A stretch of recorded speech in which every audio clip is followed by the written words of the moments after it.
23வது दशकं चित्रकेतु चरित्रं मोक्षाब्धिरागम्।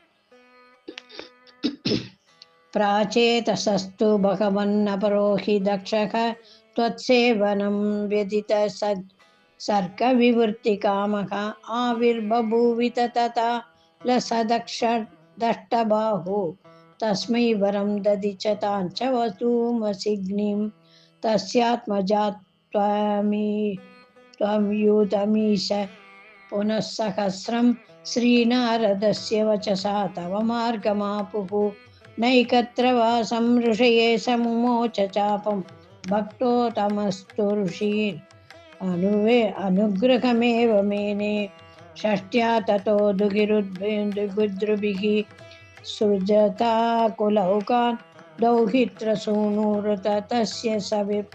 विश्वरूपः त्वत्सोत्रवर्मितम् अजाभयन्मिन्द्रमाजौ देवत्वतीयमहिमा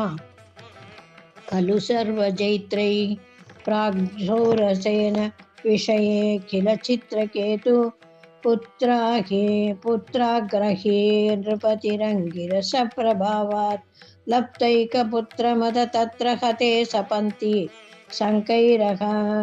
मुह्यत् अवसस्तव माययासौ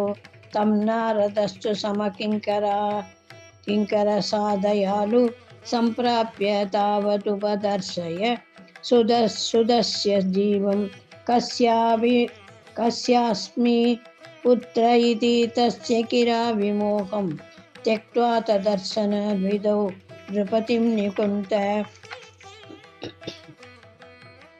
सोऽस्त्रं च मन्त्रभिः नारदो तं लब्ध्वा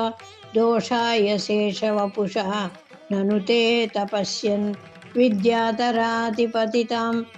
सखी सप्तरात्रे लब्ध्वाभ्यकुण्डपति अन्वभजत् भवन्तं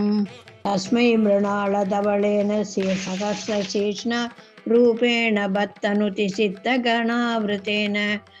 प्रादुर्भवन् चिरतोऽनुतिभिः प्रसन्नो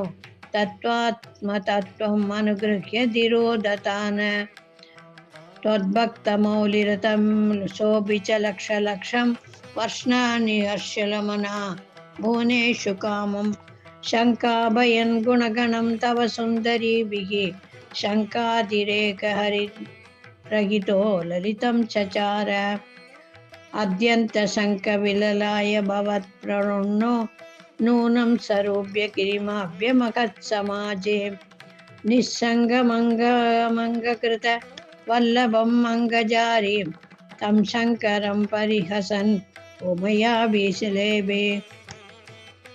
उमयाभिसेबे निस्सम्भ्रमस्तव्यम् अयाचितशापमोक्षौ वृद्धास्वरस्त्वम् उपगम्य सुरेन्द्रयोति भक्त्यात्मतत्त्वकथनैः